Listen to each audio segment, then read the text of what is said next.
Hello guys, dito naman po tayo sa ating bagong vlog. Ito ay may kinalaman sa savings at kaperahan. Ito ay galing sa mga tao sa Switzerland, ang mga Swiss. Sila po ay magagaling sa kaperahan. So, ating bibigyan kayo ng mga detalye kung paano sila mamuhay, bakit mayaman ang kanilang lugar.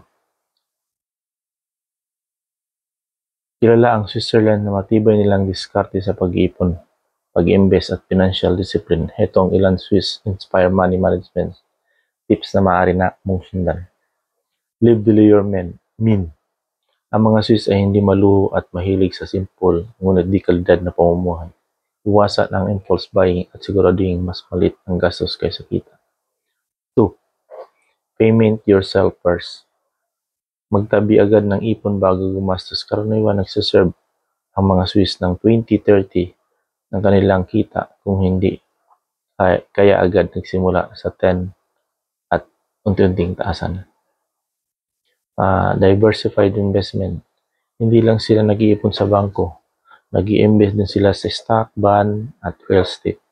Kung may extra kang pera, subukan mong aralin ng iba-ibang investment option. Number 4 guys is avoid debt or use it wisely. Ang mga Swiss ay hindi mahilig sa utang, lalo na sa credit card debt.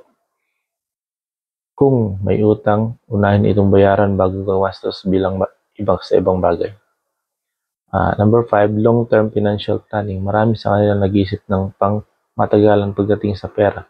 Retirement plans, insurance, at estate planning. Mas maaga mong planuhin, mas maganda.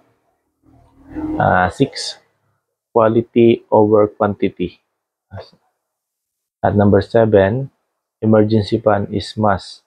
Laging mag-ipon para sa emergency, kadalasan ay sapat para sa 6 to 12 buwan na gastusin.